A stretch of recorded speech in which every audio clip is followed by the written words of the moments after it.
ઉત્તર ગુજરાતની વાત કરીએ સાબરકાંઠાના ઈડરમાં 6 ઇંચ વરસાદના કારણે બસ સ્ટેશન નજીકનો રેલવે અંડરપાસ પરની જે દિવાલ છે તેના પર તિરાડ પડી। અંડરપાસની બંને બાજુની દિવાલોમાં મોટા ગાબડા પડ્યા છે। દિવાલો અને આરસીસી રોડ પર મોટી તિરાડો દેખાય, જેના કારણે વાહન વ્યવહાર માટે એક બાજુનો અંડરપાસ બંધ કરાયો અને હાથેથી જ કપચીથી માંડી મટીરિયલ ઉખડી રહ્યું છે તેનો ડેમો પણ સ્થાનિકો દર્શાવી રહ્યા છે।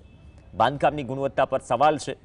સાથે જ આ દિવાલ જો તૂટે તો શું થાય સ્થાનિકો પણ જાણે છે।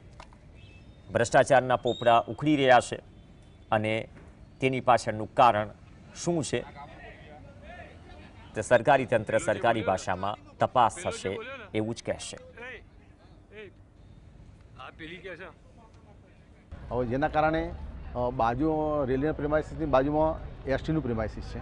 હવે એસટીના પ્રેમાઇસીસનું જે છે લેવલ ડાઉન છે અને અત્યારે ટેકનિકલ થોડી તપાસ કરી તો ત્યાં જે પાણી જે આવે છે એ મ્યુનિસિપાલિટીના વિસ્તારનું પાણી આવે છે। એ વર્ષો પહેલાં જે હતું ને એ ત્યાંથી આગળ જે ક્રોસ ડ્રેન હતી, બરાબર છે, એમાંથી એ પાસ થતું હતું। હવે અત્યારે જે છે એની પૂરક વ્યવસ્થામાં એવું નક્કી થયું કે મ્યુનિસિપાલિટીનું જે પાણી જે છે એ પાણી જે આવશે એ એસટીમાં આવે તો એસટીના પ્રેમાઇસીસથી જે ક્રોસ ડ્રેન છે ત્યાં એક ડ્રેન નાખવામાં આવે ને તો આનું જે છે ને એ સોલ્યુશન આવી શકે એમ છે।